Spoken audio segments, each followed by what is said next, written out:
take this way. This way. Color is not matching. This color is not matching.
planting more leaves. Big one. Big one.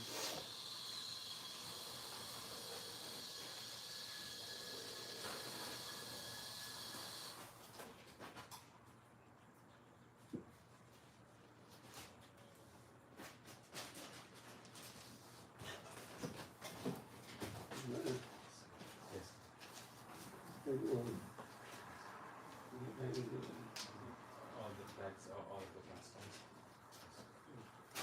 Yes.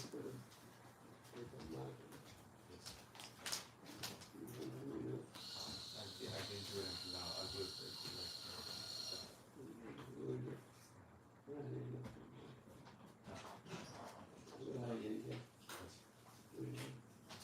I can do it from Puja. Right now, they can start reading and I can give them an answer reading. What should they read now?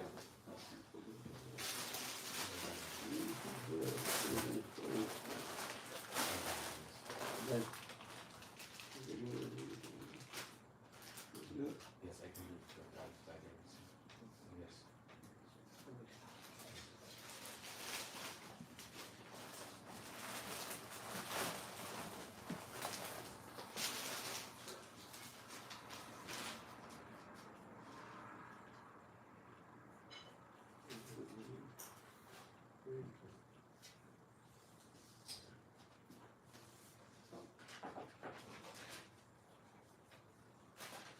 Yeah, I think it was very enlightening today. Yes.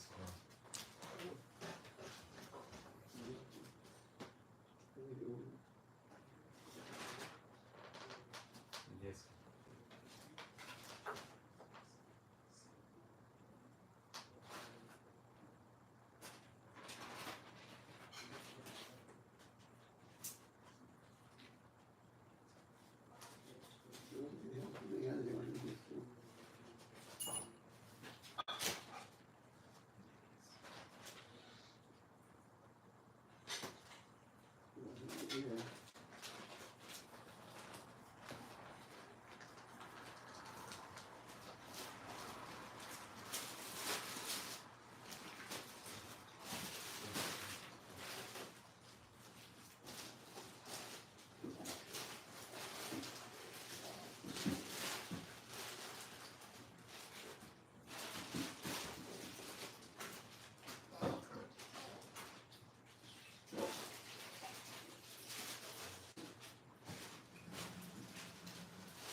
I was choosing one that we had not read from the Christian book, like the King of Maharshana.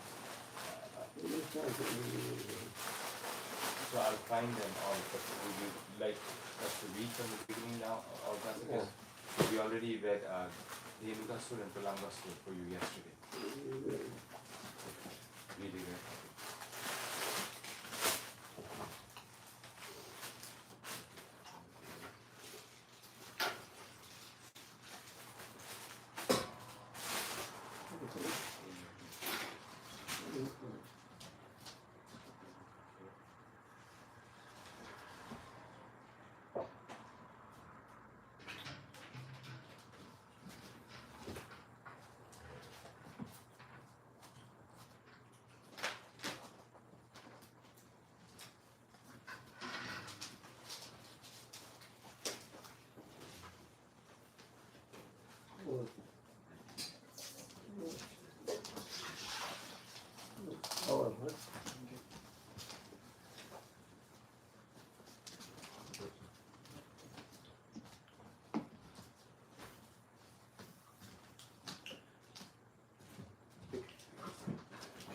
Healing of Tilak Surah. In this way, Sri Krishna, along with his elder brother Balaram, passed the childhood age known as Kaumara and stepped into the age of Palganda from the 6th year up to the 10th. At that time, all the cowherd men conferred and agreed to give those boys who had passed their 5th year charge of the cows in the pasturing ground. Given charge of the cows, Krishna and Balaram traversed Vrindavan, purifying the land with their lotus footprints. Accompanied by the cowherd boys and Balaram, Krishna brought forward the cows and played on his flute as he entered the forest of Vrindavan, which was full of flowers, vegetables, and pasturing grass. The Vrindavan forest was as sanctified as the clear mind of a devotee, and was full of bees, flowers, and fruit. There were chirping birds and clear water lakes with waters that could relieve one of all fatigue. Sweet-smelling breezes blew always, refreshing the mind and the body. Krishna with his friends and Balaram entered the forest, and seeing a favorable situation, desired to enjoy the atmosphere to the fullest extent. Krishna saw all the trees, overloaded with fruits and fresh twigs, bending down to touch the ground as if welcoming him by touching his lotus feet. He was very much pleased by the behavior of the trees, fruits and flowers, and he began to smile, realizing their desires. Krishna then spoke to his elder brother Balaram as follows: "My dear brother, you are superior to all of us, and your lotus feet are worshipped by the demigods. Just see how these trees, full with fruits and flowers, have bent down to worship your lotus feet. It appears that they are trying to get out of the darkness that has obliged them to accept the form of trees. Actually, the trees born in the land of Vrindavan are not ordinary living entities. Having held an impersonal point of view in their past lives, they have been put into this stationary condition of life, but now they have the opportunity of seeing you in Vrindavan, and they are praying for further advancement in spiritual life through your personal association. Generally, living entities in the mode of darkness obtain the bodies of trees. The impersonalist philosophers are in that darkness, but they eradicate it by taking full advantage of your presence. I think the drones that are buzzing all around you must have been your devotees in their past lives. They cannot leave your company because no one can be a better, more affectionate master than you. You are the supreme and original personality of Godhead, and the drones are just trying to spread your glories by chanting at every moment.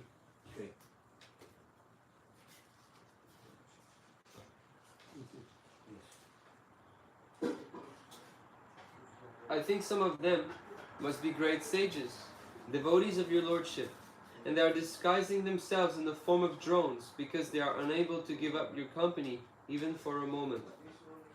My dear brother, you are the supreme worshipable Godhead. Just see how the peacocks are dancing before you in great ecstasy. The deer, whose behavior is just like that of the gopis, are welcoming you with the same affection. And the cuckoos who are residing in this forest are welcoming you with their joyful, sweet cries because they consider that your appearance in their home is so auspicious. Even though they are trees and animals, these residents of Vrindavan are glorifying you. They are prepared to welcome you to the best of their ability, as is the practice of great souls in receiving another great soul at home. As for the land, it is so pious and fortunate because the footprints of your lotus feet are marking its body. It is quite natural for these Vrindavan inhabitants to thus receive a great personality like you. The herbs, creepers, and plants are also so fortunate to touch your lotus feet.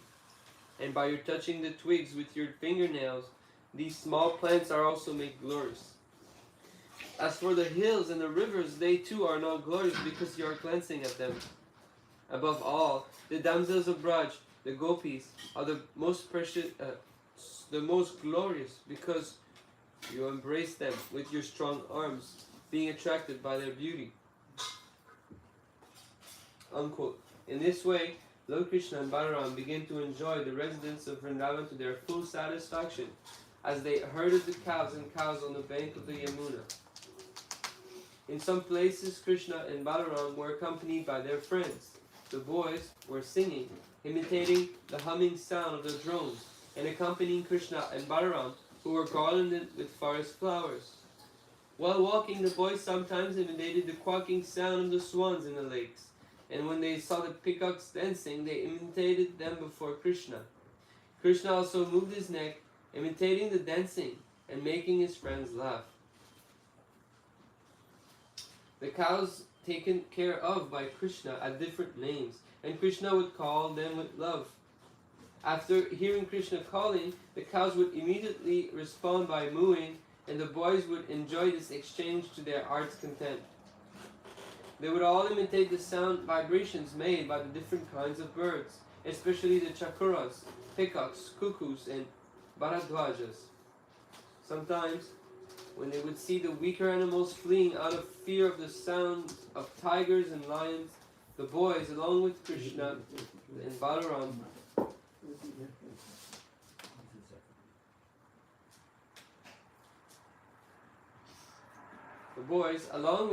and Balaram, would imitate the animals and run away with them. When they felt some fatigue, they would sit down, and Balaram would put his head on the lap of one of the boys just to take rest. And Krishna would immediately come and begin massaging the legs of Balaram. And sometimes Krishna would take a palm fan and fan the body of Balaram, causing a pleasing breeze to relieve him of his fatigue. Other boys would sometimes dance or sing while Balaram took rest, and sometimes they would wrestle among themselves or jump. When the boys were thus engaged, Krishna would immediately join them, and catching their hands, he would enjoy their company and laugh and praise their activities. When Krishna would feel tired and fatigued, he would sometimes take shelter of the root of a big tree or the lap of a cowherd boy and lie down. When he would lie down with a boy or a root as his pillow, some of the boys would come and massage his legs, and some would fan his body with a fan made from leaves. Some of the more talented boys would sing in very sweet voices to please him. Thus very soon his fatigue would go away. The Supreme Personality of Godhead, Krishna, whose legs are tended by the goddess of fortune, shared himself with the cowherd boys as one of them, expanding his internal potency to appear exactly like a village boy. But despite his appearing just like a village boy, there were occasions when he proved himself to be the Supreme Personality of Godhead. Sometimes men pose themselves as the Supreme Personality of Godhead and cheat innocent people, but they can only cheat. They cannot exhibit the potency of God. While Krishna was thus engaged in his transcendental pastimes, exhibiting his internal potency in the company of the supermost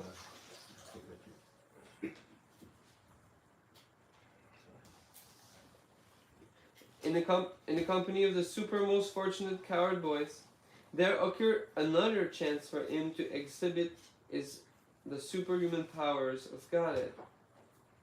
His most intimate friends, Sridama, Subal, and Stoka Krishna, addressed Krishna and Balaram with great love and affection thus, quote, "Dear Balaram, you are very powerful.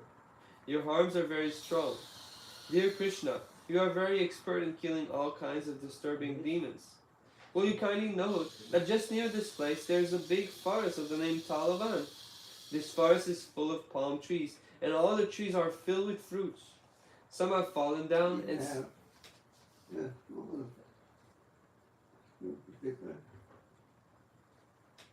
small piece of paper, you do not, yes? Okay. Yes, I see.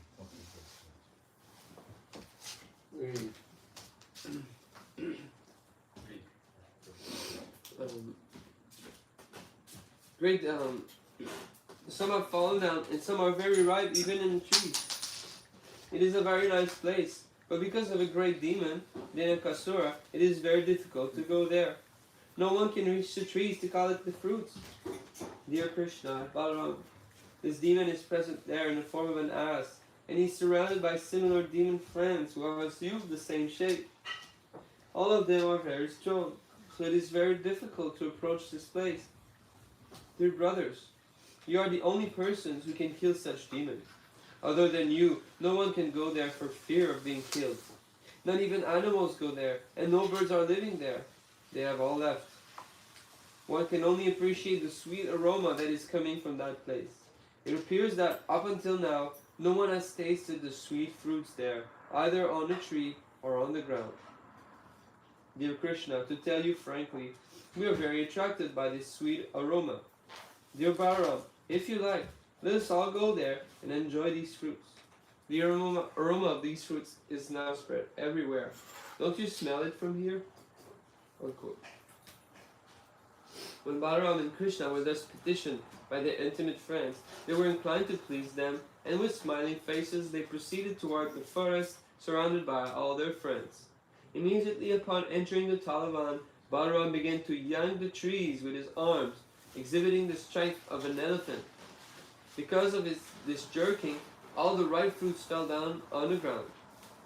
Upon hearing the sound of the falling fruits, the demon Dinakasura, who was living there in the form of an ass, approached with great force, shaking the whole field, so that all the trees moved as if there were an earthquake. The demon appeared before Balaram and kicked his chest with his hind legs. At first, Balaram did not say anything, but with great anger, the demon kicked him again, more vehemently. This time, Balaram immediately caught hold of the legs of the ass with one hand and, wheeling him around, threw him into the treetops. While he was being wheeled around by Balaram, the demon lost his life. Balaram threw the demon into the biggest palm tree about, and the demon's body was so heavy that the palm tree fell upon other trees and several fell down. It appears as if a great hurricane was passing through the forest, and all the trees were falling down, one after another. This exhibition of extraordinary strength is not astonishing, because Balaram is the Supreme Personality of Godhead, known as Anantashesha, who is holding all the planets on the hoods of his millions of heads. He maintains the whole cosmic manifestation exactly as horizontal and vertical threads hold the weaving of a cloth. After the demon had been thrown into the trees, all the friends and associates of Dinakasura immediately assembled and attacked Balaram and Krishna with great force. They were determined to retaliate and avenge the death of their friend. But Krishna and Balaram caught each of the asses by the hind legs and, exactly in the same way, wheeled them around. Thus they killed all of them and threw them into the palm trees. Because of the dead bodies of the asses, there was a panoramic scene. It appeared that if clouds of various colors were assembled in the trees. Hearing of this great incident, the demigods from the higher planets showered flowers on Krishna and Balaram and beat their drums and offered devotional prayers. A few days after the killing of Dinakasura, people began to come into the Talavan forest to collect the fruits, and animals began to return without fear to feed on the nice grasses growing there. Just by chanting or hearing these transcendental activities and pastimes of the brothers Krishna and Balaram, one can amass pious activities. When Krishna and Balaram entered the village of Vrindavan along with their friends, they played their flutes, and the boys praised their uncommon activities in the forest. Their faces were decorated with tilak and smeared with the dust raised by the cows, and Krishna's head was decorated with a peacock feather. Both he and Balaram played their flutes, and the young gopis were joyous to see Krishna returning home. All the gopis in Vrindavan remained very morose on account of Krishna's absence. All day they were thinking of Krishna in the forest, or of him herding cows in the pasture. When they saw Krishna returning, all their anxieties were immediately relieved, and they began to look at his face the way drones hovered over the honey of the lotus flower. When Krishna entered the village, the young gopis smiled and laughed. Krishna, while playing the flute, enjoyed the beautiful smiling faces of the gopis. Then Krishna and Balaram were immediately received by their affectionate mothers, Yashoda and Rohini, who, according to the time's demands, began to fulfill the desires of their affectionate sons. Simultaneously, the mothers rendered service and bestowed benediction upon their transcendental sons. They took care of their children by bathing them and dressing them very nicely. Krishna was dressed in yellowish garments, and Balaram was dressed in bluish garments, and they were given all sorts of ornaments and flower garlands. But in relief of the fatigue of their day's works in the pasturing ground, they looked refreshed and very beautiful. They were given palatable dishes by their mothers, and they pleasantly ate everything. After eating, they were seated nicely on clean beddings, and the mothers began to sing various songs of their activities. As soon as they lay down on the bedding, they very quickly fell fast asleep. In this way, Krishna and Balaram used to enjoy Vrindavan life as cowherd boys. Sometimes Krishna used to go with his boyfriends and Balaram, and sometimes he used to go alone with his friends to the bank of the Yamuna and tend the cows. Gradually, the summer season arrived, and one day, while in the field, the boys and cows became very thirsty and began to drink the water of the Yamuna. The river, however, had been made poisonous by the venom of the great serpent known as Kaliya.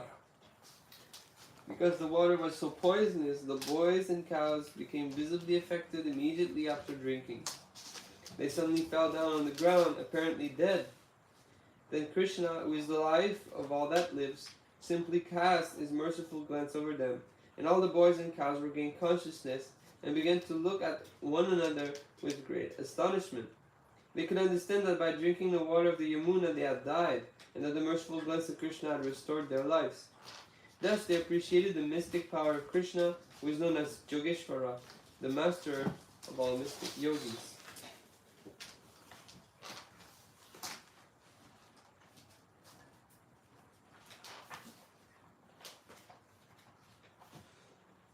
That's in the Bhagavad Gita, 15th chapter of Krishna, the killing of Dinakasura.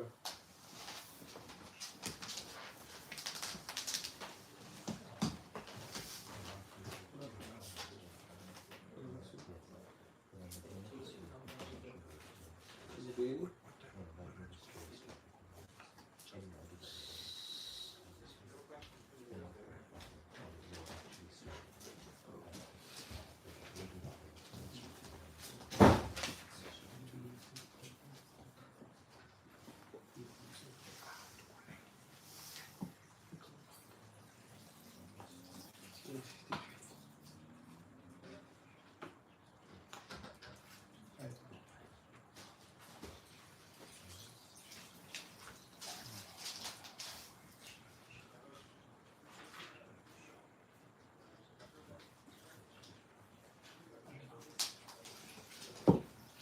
Once, while the boys were engaged in their transcendental pastimes, a great demon of the name Parambasur entered their company, desiring to kidnap both Balaram and Krishna.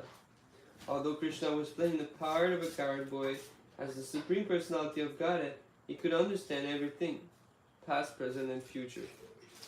So when Parambasura entered their company, Krishna began to think how to kill the demon.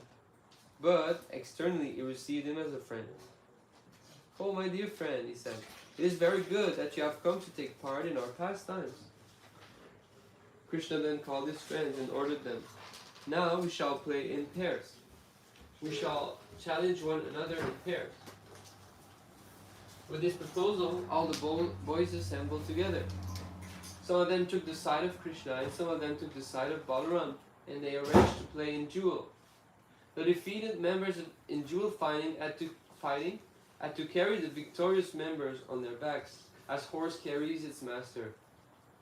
They began playing, and at the same time tended the cows as they proceeded through the Bandiravan forest. The party of Balaram,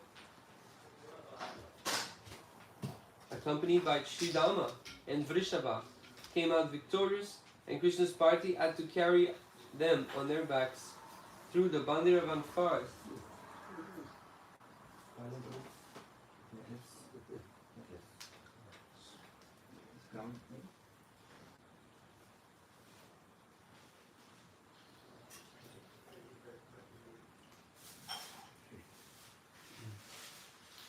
Krishna's party had to carry them on their backs through the Bandiravan forest. The Supreme Personality of Godhead, Krishna, being defeated, had to carry Sridama on his back.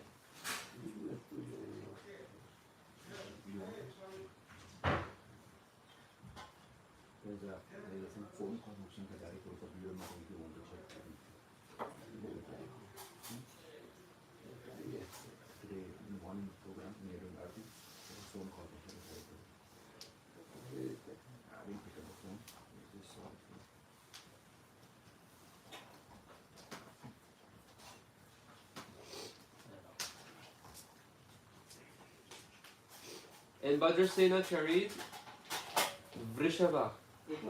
Yes, Guru.